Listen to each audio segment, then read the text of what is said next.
हरे कृष्ण।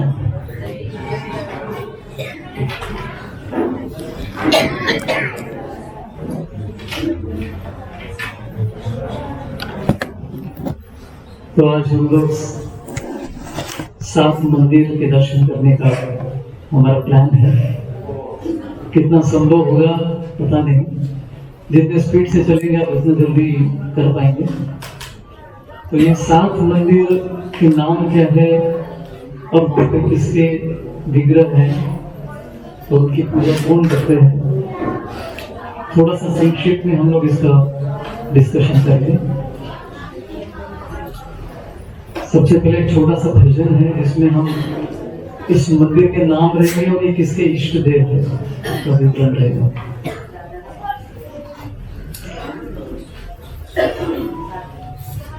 जय राधा मदन मोहन राधा मदन मोहन राधे,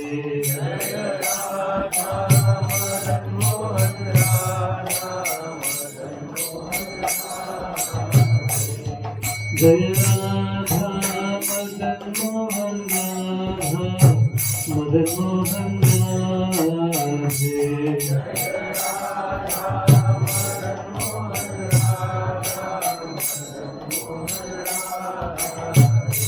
शीला सनातन निर्वाण धन हे,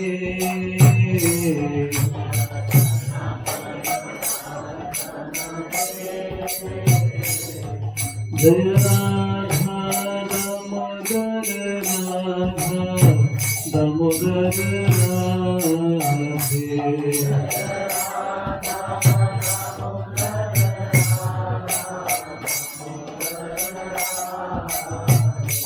जय राधा दामोदर राधा दामोदर राधे,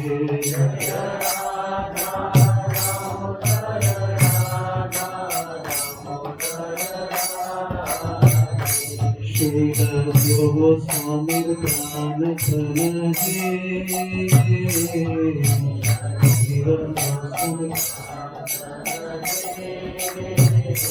शीला जीव गोस्वामी प्राण धन हे,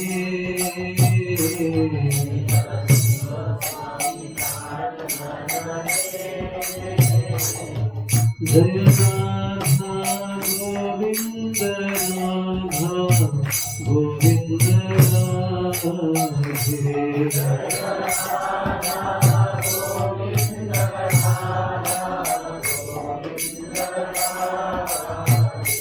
शीला गोस्वामी प्राण धन हे,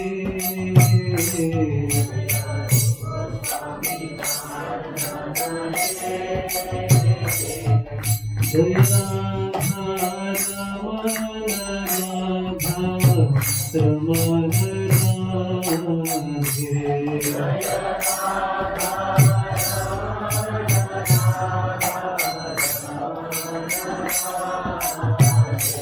शीला गोपाल भट्टर प्राण धन हे,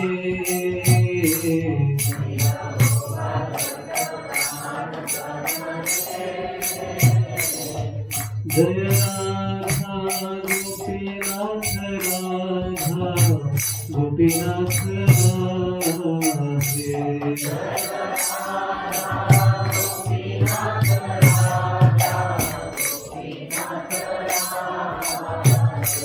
शीला मधु पंडित प्राण धन हे,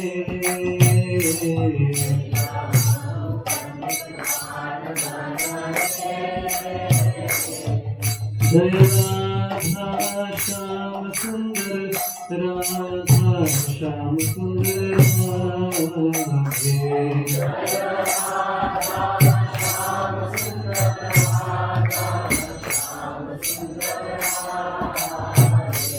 शीला श्यामानंद शीला श्यामानंद प्राण धन हे,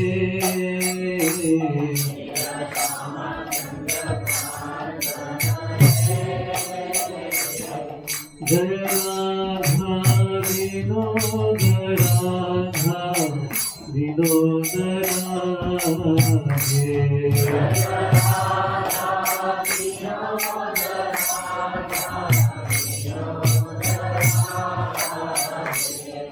शुलोकनाथ कान धन हे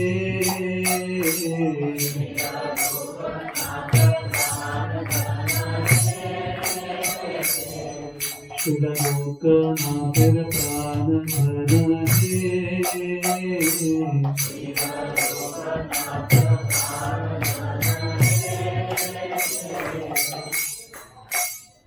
हरे कृष्ण। तो ये ओम ज्ञानतिमिरन्धस्य ज्ञानाञ्जनशलाकया चक्षुरुन्मीलितं येन तस्मै श्रीगुरवे नमः।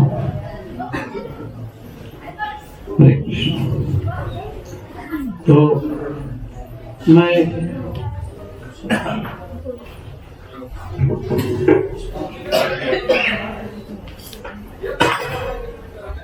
और मैं आशा करता हूं कि आप सबको षट गोस्वामी से पता रहेंगे। कोई है जिसको पता नहीं है 6 गोस्वामी कौन है? सनातन गोस्वामी, रूप गोस्वामी, रघुनाथ दास गोस्वामी, गोपाल भट्ट गोस्वामी, रघुनाथ भट्ट गोस्वामी और जीव गोस्वामी। श्री चैतन्य महाप्रभु अपने जीवन काल में उन्होंने ज्यादा कुछ किताबें नहीं लिखी, केवल उन्होंने एक ही उपदेश दिया, वो है शिक्षाश्रम। केवल 8 श्लोक है उनके, उन्होंने दिया है। बाकी जितना भी भक्ति का जो प्रचार है चैतन्य महाप्रभु ने 6 गोस्वामियों के माध्यम से किया। तो जितने भी हमको भक्ति शास्त्री, भक्ति रसामृत से उपदेशामृत, जितने भी किताबें हैं, ये सभी शास्त्र, मंदिरें, सब कुछ हमको किसने दिया है? षट गोस्वामी ने।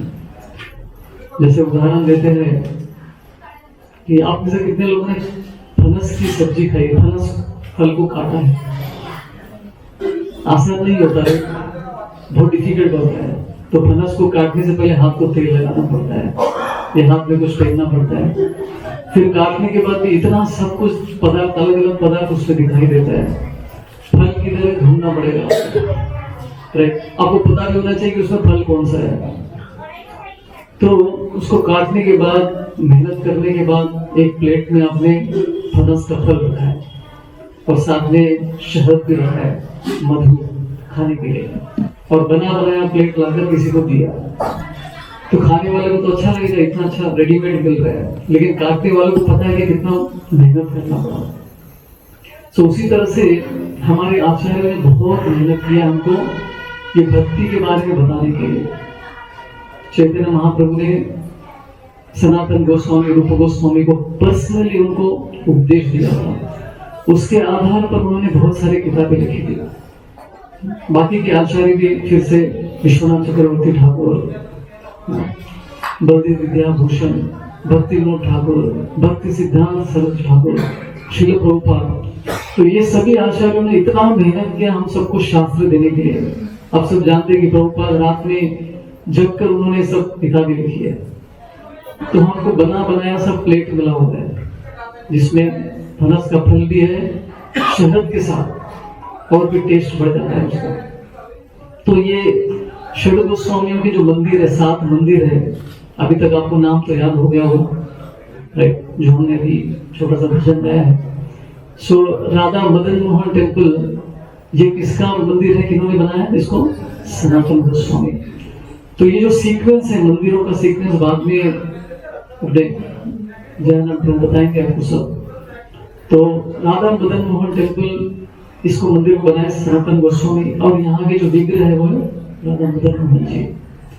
अभी हर मंदिर में जो प्लेसेस है उसके संबंधित बहुत सारा स्टोरीज भी है। कितना आप लोग याद रख पाएंगे सेशन के बाद बताएंगे। सो राधा मदन मोहन जी, उस मंदिर में मदन मोहन के विग्रह है और उसके पीछे सनातन गोस्वामी जी का समाधि स्थल भी है। तो ये 2 चीजें हमको देखने को मिलेगा। और उसके अलावा वो जो जगह है पहाड़ के जैसा है, छोटा सा पहाड़ की तरह है, जिसे टीला कहते हैं, टीला। सो द्वादश आदित्य तिला करके जो प्लेस है वहां पर ये मंदिर का निर्माण हुआ है। तो इसके पीछे एक छोटा सा स्टोरी आता है। जब कृष्ण ने कालिया को सबक सिखाया था, राइट, कालिया के ऊपर डांस किया था। सो उसके गर्व को दमन करने के बाद कृष्ण जो है बहुत समय तक पानी में थे। तो पानी में रहने के कारण उनको ठंड लग गई थी। तो उनको ठंडी से मुक्त करने के लिए 12 सूर्य आ गए। द्वादश का मतलब क्या होता है? 12। सो 12 सूर्य जो है आके कृष्ण को गर्मी देने लगे, उनकी ठंडी दूर करने के लिए। तो उसके उस जगह का नाम है द्वादश आदित्य तिला। आदित्य मतलब सूर्य का नाम है। तो वो जगह है जहां पे इस मंदिर का निर्माण हुआ था। और भगवान वहां पे प्रकट कैसे हुए इसके पीछे भी स्टोरी है, राइट। सो राधा मदन मोहन के जो विग्रह है बहुत ही पुरातन विग्रह है। इसका उल्लेख आता है शास्त्र में। सबसे पहले अम्बरीश महाराज ने इसकी पूजा की थी। अम्बरीश महाराज से फिर बाद में वो कुब्जा के पास गया। कुब्जा जानते हैं ना, कृष्ण की लीलाओं में कुब्जा का वर्णन आता है। तो कृष्ण ने कुब्जा से प्रॉमिस किया था कि मैं आपके घर पर आऊंगा, लेकिन कहा जाता है कि वो नहीं गए थे, लेकिन अपने विग्रह उनके पास गए थे। तो वो विग्रह कौन थे? राधा मदन मोहन। और एक विचित्र बात है, मदन मोहन का पहले का नाम है राधा मदन गोपाल। बाद में उनका नाम जो है राधा मदन मोहन चेंज हो गया था। तो फिर कुब्जा में कई सालों तक भगवान की सेवा की मदन मोहन जी की।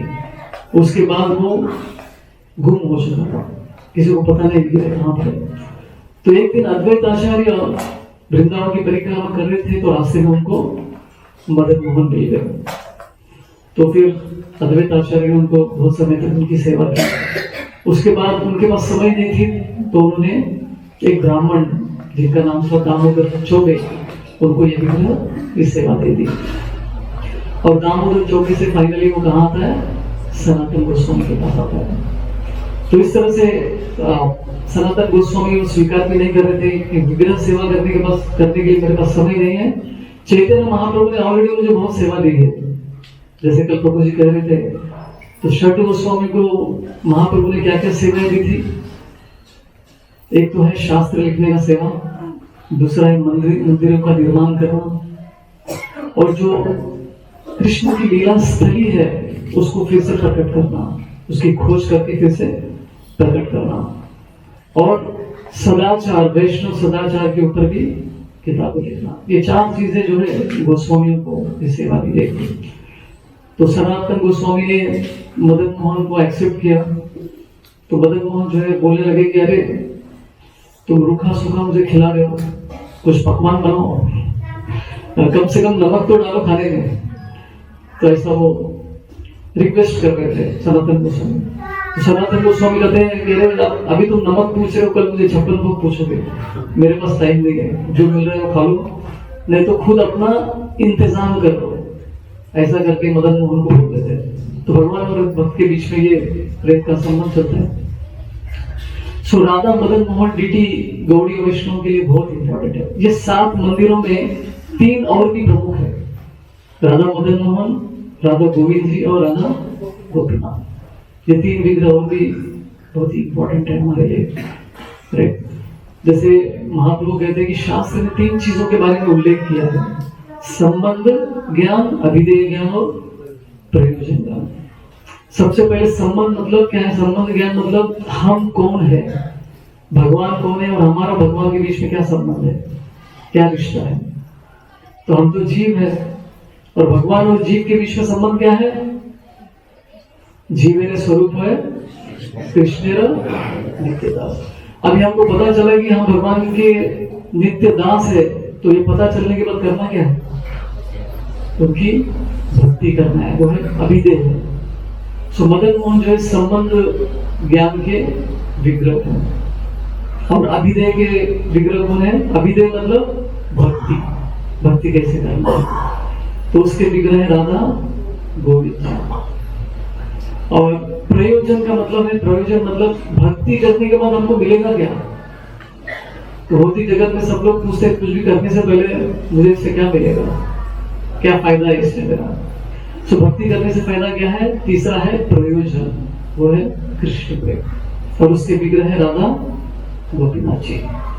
तो इस तरह से और भी काफी डिटेल स्टोरी है। राधा मदन मोहन जी कैसे अपना नमक का इंतजाम करते हैं, कैसे अपना मंदिर का खुद से निर्माण करते हैं। तो एक व्यापारी वहां पर आता है, उसका जो नाव है पानी मिट्टी में धंस जाता है, फंस जाता है। तो राधा मदन मोहन जो है एक छोटे बालक का रूप लेकर उससे मिलने जाते व्यापारी से, और बोलते कि आपकी समस्या को दूर कर सकते हैं। वो ऊपर एक साधु बैठे हैं, उनका नाम है सनातन गोस्वामी, उनके पास जाइए, वो आपका हल निकालेंगे। तो ये व्यापारी वहां पे उनसे मिलता है, बोलता है कि अरे कृपया मेरी मदद कीजिए, भगवान से प्रार्थना कीजिए कि मेरी नाव जो है निकल जाए यहाँ से। तो सनातन गोस्वामी कहते हैं कि देखो मैं तो कुछ नहीं कर सकता, लेकिन ये मदन मोहन है, इनसे प्रार्थना कीजिए, वो सब करेंगे। तो व्यापारी भगवान से प्रार्थना करता है कि अगर मेरा नाव निकल गया और मुझे अच्छे से प्रॉफिट मिल गया तो आपके लिए मंदिर का निर्माण करूंगा। तो भगवान प्रसन्न हो जाते, मेरा काम तो हो गया। तो फिर बाद में जोर से बारिश होती है, और उस बारिश की वजह से जो है वो नाव ऊपर आ जाता है और मिट्टी से निकल जाता है।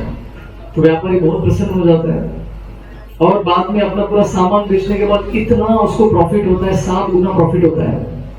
तो खुशी से पागल हो जाता है। तो भगवान से उसने प्रॉमिस किया था, तो आने के बाद फिर सबसे पहला मंदिर जो वृंदावन में बना है वो है राधा मदन। तो इस व्यापारी मिस्टर राम कपूर ऐसा उनका नाम है। तो इस तरह से भगवान का पहला मंदिर यहाँ पे निर्माण हुआ, राधा मदन मोहन। तो पहले मैं 3 इंपॉर्टेंट मंदिर के बारे में बताऊंगा। फिर राधा गोविंद जी, राधा गोविंद जी के पीछे भी बहुत अच्छी कहानी है। वहां पे राधा गोविंद जी के विग्रह है, वृंदा देवी के भी विग्रह है, गौर गोविंद का भी एक विग्रह है वहां पे। तो ये सबसे लास्ट में हमारा ये रहेगा राधा गोविंद जी का मंदिर का दर्शन। तो ये श्रील रूप गोस्वामी का इष्ट देव है, उनके प्रिय राधा गोविंद जी। सो एक बार रूप गोस्वामी वृंदावन की परिक्रमा कर रहे थे।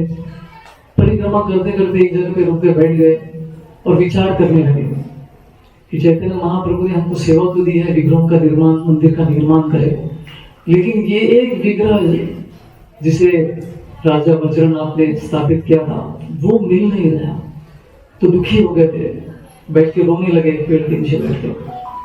तो उसी समय पे एक छोटा सा बालक आता है, भगवान कृष्ण गोविंद जी छोटे बालक का रूप लेके आते हैं, और रूप गोस्वामी जी से पूछते कि अरे आपके दुख का कारण क्या है, आप इतना क्यों रो रहे हैं? तो पहले तो बता देंगे, बाद में वो बार बार पूछने के बाद बोलते कि हाँ मैं सोच रहा था कि राधा गोविंद जी के विग्रह मुझे मिल नहीं रहे, महाप्रभु ने मुझे सेवा दी है, कैसे करूं? तो बालक बोलते कि कोई चिंता की बात नहीं, मुझे पता है वो कहाँ पर है। वो सामने थोड़ी दूर जाने के बाद वहां पे गौ माता तिल करके एक जगह है, छोटा सा पहाड़ी जैसा एक इलाका है।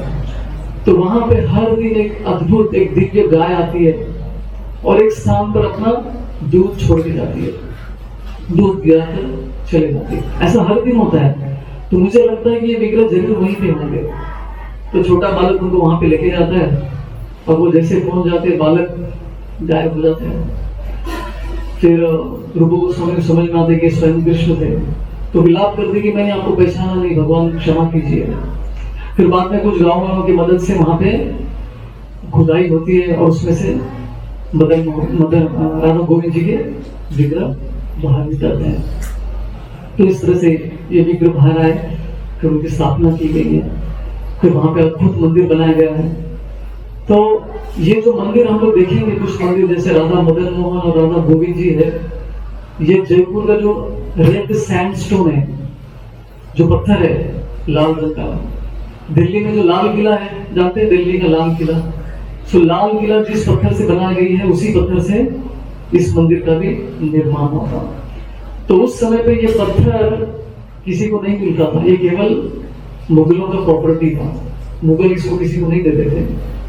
लेकिन रघुनाथ भट्ट गोस्वामी जो षड गोस्वामी में से एक गोस्वामी थे, तो उनके शिष्य थे राजा मान सिंह, जो कि अकबर के यहाँ पे वो काम करते थे, तो वो उनके शिष्य थे।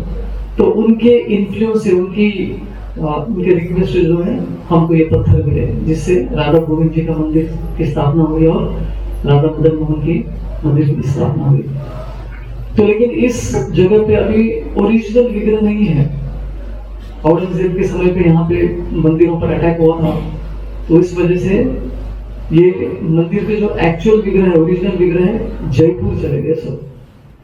जयपुर में वहां पे मंदिर स्थापित की गई थी बाद में, उनकी रक्षा करने के लिए, विग्रहों की रक्षा करने के लिए। तो यहाँ पे जो भी आपको विग्रह दिखेंगे, बहुत सारे टेम्पल में राधा रमन को छोड़ के बाकी सब मंदिरों के जो भी विग्रह है वो प्रतिभू विग्रह है। उनकी जगह पे सेम उसी तरह के विग्रहों की स्थापना की गई। सो राधा गोविंद जी भी बाद में जयपुर चले गए, और जयपुर में बहुत बड़ा मंदिर है राधा गोविंद जी का। आपने से कितने लोग गए जयपुर? तो जयपुर में बहुत ही सुंदर मंदिर है। वहाँ पे हर दिन मंगलारती होता है राधा गोविंद जी का, हजारों लोगों की संख्या में लोग आते हैं वहाँ पे। तो वो है राधा गोविंद जी का मंदिर। और हमारे लिए और एक इम्पोर्टेंट मंदिर है राधा दामोदर मंदिर, राइट। तो यहाँ पे जीव गोस्वामी जी के विग्रह है, राधा दामोदर जी। तो ये विग्रह कैसे आया है? तो जीव गोस्वामी जो रूप गोस्वामी और सनातन गोस्वामी के भांजे हैं, वो उनके भाई के पुत्र थे, या भतीजा बोलते हैं, भांजा है, भतीजा भी है। तो जीव गोस्वामी रूप गोस्वामी के शिष्य थे। तो एक बार जीव गोस्वामी विचार कर रहे थे कि मेरे पास भी कुछ विग्रह होने चाहिए जिसकी मैं पूजा कर सकूं। तो उसी समय पे रूप गोस्वामी अपने हाथों से एक विग्रह का निर्माण करते, एक कृष्ण के विग्रह का निर्माण, और वो है राधा दामोदर, और उसको भेंट स्वरूप जीव गोस्वामी को दे देते। तो तब से जीव गोस्वामी राधा दामोदर जी की सेवा करने लगे। सो राधा दामोदर मंदिर में बहुत सारे विग्रह है वहां पे। अरे वहां पे रूप गोस्वामी जी का समाधि भी है, उनका भजन कुटीर भी है, और भक्ति सिद्धांत सरस्वती ठाकुर का पुष्प समाधि भी है। और उस मंदिर में 100 समाधि से अलग अलग आचार्यों के 100 समाधि वहां पर देखने को मिलेंगे, राइट। और सबसे खास बात है वहां पर जब राधा मदन मोहन की सेवा कर रहे थे सनातन गोस्वामी हर दिन गोवर्धन की परिक्रमा करते थे, हर दिन। तो लेकिन जब वो बूढ़े हो गए, 90 साल के ऊपर उनकी आयु हो गई थी, तो वो चल नहीं पा रहे थे। फिर भी कैसे तो मुश्किल से गोवर्धन की परिक्रमा करने का प्रयत्न करते थे। तो राधा मदन मोहन जी सपने में आके बोलते कि आप काफी बूढ़े हो गए, अभी परिक्रमा करने की आवश्यकता नहीं है, अब बस हो गया, बहुत हो गया। बोलती नहीं, ये मैं कैसे छोड़ सकता हूँ, ये मेरा जीवन है, परिक्रमा करना आपके। तो फिर मदन मोहन जो है एक गोवर्धन शिला लेकर भेंट करते सनातन गोस्वामी को, और उसके ऊपर वो स्वयं खड़े हो जाते हैं और बांसुरी बजाते हैं।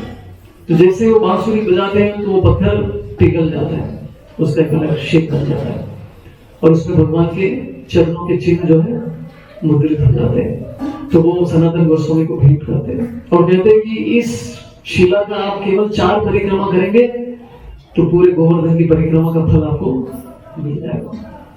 खुशखबरी है कि नहीं?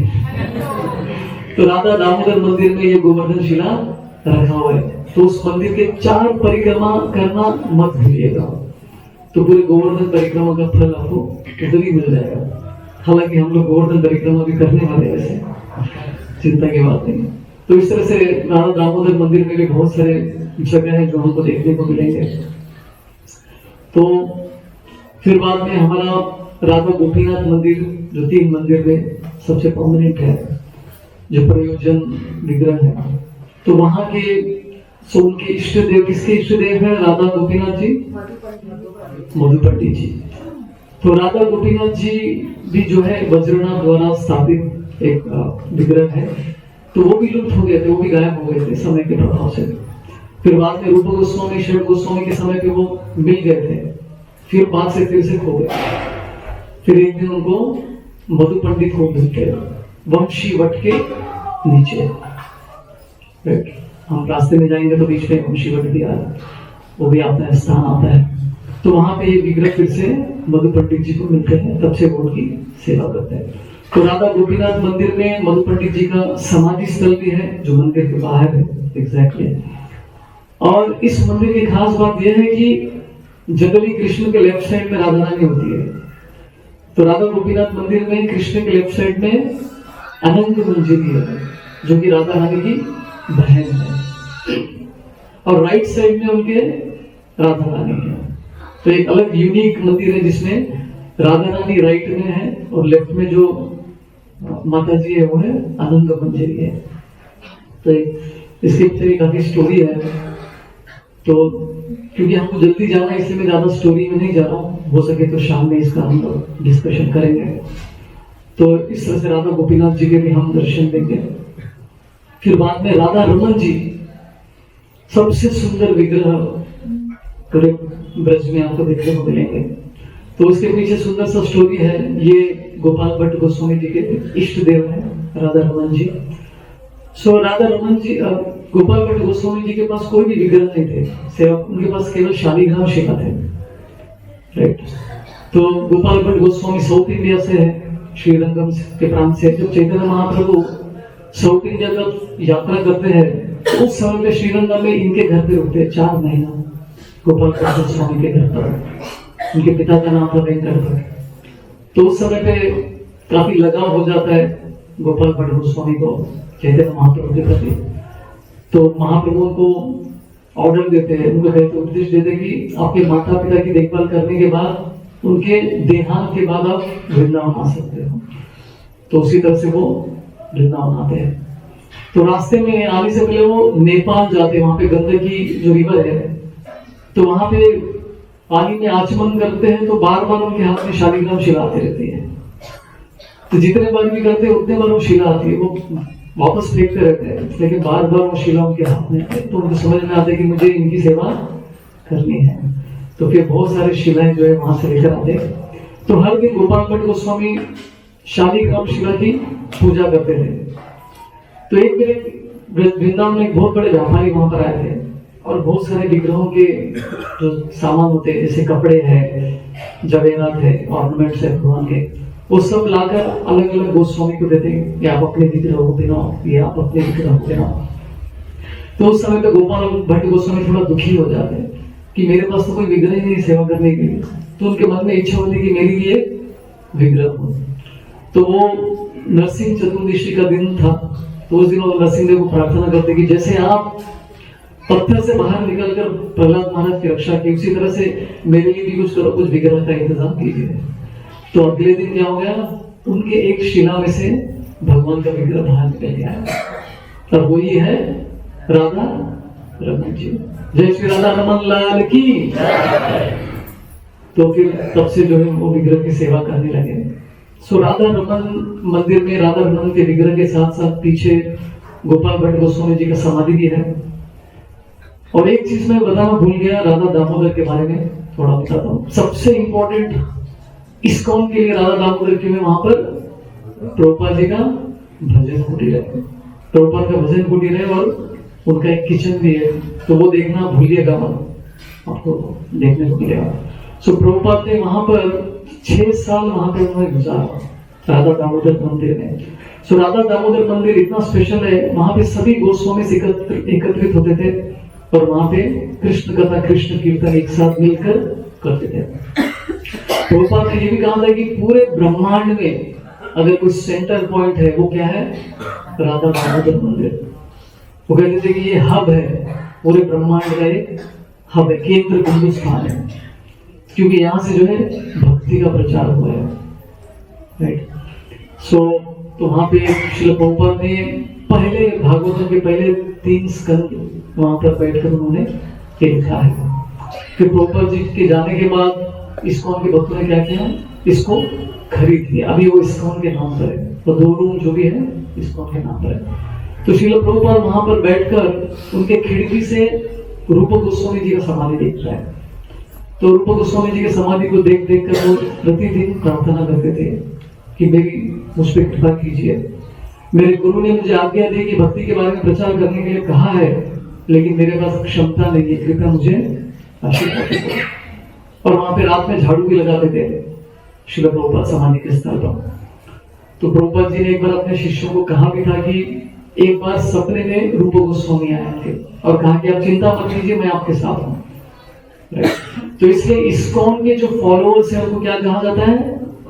रूपानुगास, क्योंकि रूप गोस्वामी ने जो आपको भक्ति दिया है, जो प्रोसेस दिया है, उसको हम फॉलो करते हैं। तो ये राधा दामोदर का है। और राधा रमन के मंदिर में जैसे मैंने कहा गोपाल भट्ट गोस्वामी जी का समाधि है। राधा रमन, अभी राधा रमन मंदिर में श्रीमती राधा रानी का विग्रह नहीं है, लेकिन साइड में आपको कुछ कपड़ा दिखेगा ऐसा, लेकिन वो केवल कपड़ा ऐसा रखा हुआ है, वहां पे राधा रानी नहीं है। क्योंकि रमन जी का कहना है कि रमन जी पत्थर से निकले हैं, तो राधा रानी भी वो स्वयं भू विग्रह है, भगवान खुद प्रकट हो गए वहां पे।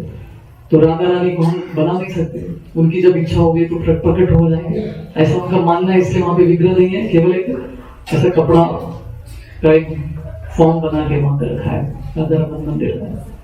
फिर राधा श्याम सुंदर मंदिर, वहां पे जाएंगे। वहां पे ये किसके इष्ट देव है? श्यामानंद पंडित। सो हमारे आचार्यों की श्रृंखला में ये राधा दामोदर में और एक स्पेशलिटी क्या है? वहां पे दुनिया भर के लोग आकर ज्ञान प्राप्त करते थे अपने शास्त्र के बारे में। किसके अंडर में? श्रील जीव गोस्वामी जी के अंडर में। तो उस समय पे 3 ऐसे महान व्यक्ति वहां पर आए थे, भगवान के परम भक्त, जो जीव गोस्वामी से ट्रेनिंग लेने के लिए आए थे। कौन को थे वो? श्यामानंद पंडित, नरोत्तम दास ठाकुर और श्रीनिवास आचार्य। ये तीनों जो है जीव गोस्वामी के नंबर 1 स्टूडेंट्स थे, जिन्होंने शास्त्र का निचोड़ समझा और बाद में वो प्रचार करने के लिए अलग अलग जगह पर भी चले गए थे। तो ये श्यामानंद पंडित तीनों में से एक है, जिन्होंने बाद में बहुत प्रचार किया उड़ीसा में। तो उनके इष्ट देव है राधा श्याम सुंदर। अभी राधा श्याम सुंदर विग्रह कैसे मिले, इसके पीछे एक छोटा सा स्टोरी है। तो एक बार श्यामानंद पंडित इतने बड़े स्कॉलर पंडित थे, फिर भी हर दिन सेवा कुंज में जो है झाड़ू लगाते थे। तो भगवान के स्थान में झाड़ू लगाना बहुत बड़े गर्व की बात है, भाग्य की बात है। तो हर दिन वो झाड़ू लगाते थे। झाड़ू लगाते लगाते उनको एक नूपुर मिला पाए। तो उन्होंने देखा ये तो अद्भुत दिव्य दिख रहे हैं, पता नहीं किसके, जेब में रख लिया। तो उस सेवा कुंज में हर दिन रासलीला होती है, भगवान की रासलीला। तो वो राधा रानी के नूपुर थे, तो रासलीला के समय पर नीचे गिर गए थे। तो वृंदावन में अप्रकट लीला चलती रहती है, भगवान की लीला निरंतर चलती रहती है। उसको अप्रकट लीला बोलते हैं, जो हमको दिखाई नहीं देता है। जब हम शुद्ध भक्त बन जाएंगे तो हमको शायद दिख जाएगा, राइट। तो उस दिन के लिए हमको कामना करनी चाहिए। तो वो लीला करते हैं, वो जो है उनके मुंह पर वहां पे गिर गए। तो श्यामानंद पंडित को झाड़ू मारते वक्त वो मिल गया था। तो फिर राधा रानी बोलती है, अरे मेरे नूपुर गायब है, पता करो कहाँ गए। तो ललिता देवी जो है ढूंढने के लिए आती है वहां पे। तो ढूंढते ढूंढते सेवा कुंज में आती है और वहां देखती है कि ये महान महाशय जो है झाड़ू लगा रहे, शायद इनको मिल गया होगा। तो पूछते श्यामानंद पंडित से पूछते कि अरे आपको कुछ यहाँ पे कुछ मिला है क्या, पायल मिली है क्या? और बोलते हैं कि हाँ मिला तो है, लेकिन ये किसका है? और ये बोलते कि ये मेरी मालकिन का है, मेरे स्वामिनी का है। तो बोले जिसका है उसको भेजो, उसको ही दूंगा मैं। तो लगी तो बोले बड़ा चतुर है, ये तो मुझे दे नहीं रहे हैं। तो वापस जाके राधा रानी को कहते कि भाई आपको ही जाना पड़ेगा। तो राधा रानी खुद आ जाती है वहां पे, बोलती कि मेरा नूपुर जो है वापस कीजिए। तो श्यामानंद पंडित जैसे ही राधा रानी के दर्शन करते हैं तो वो बेहोश ही हो जाते देख के, उनकी सुंदरता को देखकर। फिर बाद में उनको स्पेशल कृपा मिलती है राधा रानी से। राधा रानी जो है उनको एक तिलक लगाती है, परमानेंट तिलक, उसको श्यामानंद तिलक कहा जाता है यहाँ पर। तो वो तिलक कभी मिटेगा ही नहीं, मतलब जैसे टैटू बनाते हैं लोग। तो श्रीमती राधा रानी ने श्यामानंद पंडित के माथे के ऊपर एक टैटू लगा दिया तिलक का, परमानेंट तिलक। और तो श्यामानंद पंडित का पहले नाम था दुखी कृष्णदास। तो ये तिलक लगाने के बाद से उनका नाम पड़ गया श्यामानंद। श्यामा मतलब क्या है? श्रीमती राधा रानी का नाम है। तो जिन्होंने राधा रानी को प्रसन्न किया उसने उनका नाम पड़ा श्यामानंद। फिर क्योंकि वो स्कॉलर थे उनका नाम पंडित जी श्यामानंद पंडित। और वो खुद अपने हाथों से ये विग्रह देती है, राधा श्याम सुंदर का विग्रह जो है श्यामानंद पंडित को गिफ्ट में देती है। तो इस तरह से विग्रह वहां पर आए हैं, वो देखेंगे। फिर और क्या बच गया? राधा गोकुलानंद मंदिर। अभी राधा गोकुलानंद मंदिर में 2 विग्रह है, गोकुलानंद जी भी है, राधा विनोद जी भी है। अभी मंदिर किसी और के नाम पर है, लेकिन किसी और गोस्वामी के नाम पर वो प्रसिद्ध है। तो लोकनाथ गोस्वामी के इष्ट देव है राधा विनोद, गोकुलानंद है, राधा विनोद है उनके इष्ट देव, लेकिन मंदिर का नाम पड़ा राधा गोकुलानंद, क्योंकि उसके बाद राधा गोकुलानंद भी वहां पर आए थे। और राधा गोकुलानंद के इष्ट देव है, किसके इष्ट देव है? श्रीला विश्वनाथ चक्रवर्ती ठाकुर के। तो इसलिए नाम उसका राधा गोकुलानंद पड़ा, लेकिन उसकी स्थापना की थी लोकनाथ गोस्वामी ने। सो लोकनाथ गोस्वामी एक ऐसे व्यक्ति थे जिनको महाप्रभु से बहुत आसक्ति थी। वो नवद्वीप में रहते थे हमेशा महाप्रभु के साथ। तो जब एक बार चैतन्य महाप्रभु से कहते कि देखो मैं संन्यास लेने वाला हूँ, तुम ये सहन नहीं कर पाओगे, तुम ऐसा करो तुम वृंदावन चले जाओ, भूखर को गोस्वामी के साथ वृंदावन चले जाओ। तो बड़े दुखी होकर वो नहीं जाना चाहते थे महाप्रभु को छोड़कर, लेकिन दुखी होकर वहां से, क्योंकि महाप्रभु ने आज्ञा दी है तो जाना ही है, तो इस तरह से वृंदावन पहुंच जाते। फिर बाद में चैतन्य महाप्रभु संन्यास लेते हैं। संन्यास लेने के बाद वो वृंदावन की ओर जाते हैं सनातन लोकनाथ गोस्वामी से मिलने के लिए, उनके दर्शन के वहां पर है। तो लेकिन रास्ते में आप लोग जानते हैं नित्यानंद प्रभु उनको चीट करते हैं, तो वृंदावन भेजने के बजाय उनको भेजते हैं शांतिपुर। तो वो वृंदावन जा ही नहीं पाते महाप्रभु। और फिर शांतिपुर से वो जगन्नाथपुरी जाते, उनकी माँ आग्रह करती है कि आप पास में रहिए, वृंदावन बहुत दूर है। तो उस तरह से महाप्रभु जो है अपना जो मेन बेस कैंप है जगन्नाथपुरी में करते हैं। तो महाप्रभु जगन्नाथपुरी में आ जाते हैं। तो लोकनाथ गोस्वामी को पता चलता है कि महाप्रभु तो वृंदावन आए नहीं, ये तो पूरी चले गए। तो उनसे मिलने के लिए जो है वृंदावन से चलते चलते पूरी की ओर आते। और जब तक वो पूरी पहुंच जाते हैं तो पता चलता है कि महाप्रभु वहां से निकलकर साउथ इंडिया चले गए। तो वो साउथ इंडिया फिर से पीछे महाप्रभु के पीछे साउथ इंडिया जाते लोकनाथ गोस्वामी। फिर जब तक वो वहां पहुंचते कि वहां पता चला कि महाप्रभु वापस पूरी आ गए, तो वहां से ढूंढते ढूंढते वो पूरी आ गए। और पूरी आने के बाद पता चलता कि वापस वृंदावन गए, तो फिर से वृंदावन आते। लेकिन इस तरह से लोकनाथ गोस्वामी को महाप्रभु के दर्शन ही नहीं होते, तो बहुत विलाप करते हैं। भगवान महाप्रभु जो है उनके स्वप्न में आके बोलते कि चिंता मत करो, आप जिसकी सेवा कर रहे हैं राधा विनोद जी, वो मैं ही हूँ। तो राधा विनोद के दर्शन में महाप्रभु एक बार प्रकट हो जाते और लोकनाथ गोस्वामी को अपना दर्शन देते। तो मैं हमेशा तुम्हारे साथ ही हूँ, ऐसा मत समझो कि मैं आपके साथ में नहीं हूँ। तो ये लोकनाथ गोस्वामी जी का मंदिर है, वहां पे भी बहुत सारी समाधि है। राधा गोकुलानंद मंदिर में भी नरोत्तम दास ठाकुर जी का समाधि है, विश्वनाथ चक्रवर्ती ठाकुर, तो इनकी बहुत सारी समाधि है वहां पर। तो वो भी समाधि स्थल हम देखने को मिलेगा। और कौन सा मंदिर बचा है? गोकुलानंद हो गया, गोपीनाथ गोविंद जी, मदन मोहन, राधा श्याम सुंदर, गोपीनाथ भी हो गया, राधा माधव मंदिर है। 7 मंदिर हो गया। तो ये 7 मंदिर हमारे गौड़ी और वैष्णव भक्तों के लिए बहुत इंपॉर्टेंट है। बहुत सारे मंदिर है यहाँ पर, लेकिन सभी मंदिर देखने के लिए समय नहीं है अपने पास। और मुझे नहीं लगता कि 7 मंदिर भी देख पाएंगे, तो करते कोशिश करेंगे हमारे भक्तों के माध्यम से। तो ये मंदिर में एक ही प्रार्थना करनी है हमको, जैसे प्रभु जी कहते हैं कि क्या प्रार्थना करनी चाहिए कि भगवान इंद्र तृप्ति से हमको मुक्ति मिल जाए, आपकी भक्ति हम लोग अच्छे से कर पाए, भक्ति में मन लगे, जो भी जो आसक्तियां हैं इस भौतिक जगत की उनसे दूर हो जाए और आपकी सेवा अच्छे से कर पाए, आपकी भक्ति अच्छे से कर पाए, हरिनाम में रुचि मिल जाए। तो इस तरह का प्रार्थना हर मंदिर में हमको करनी है।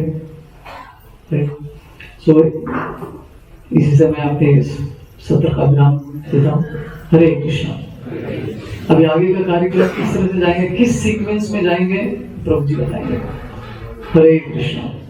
जय श्री राधा गोविंद जी भगवान की, श्री राधा मदन मोहन जी की, राधा गोपीनाथ की, राधा रमन की, राधा श्याम सुंदर की, राधा गोकुलानंद भगवान की, पिताई गौर प्रेमानंदे।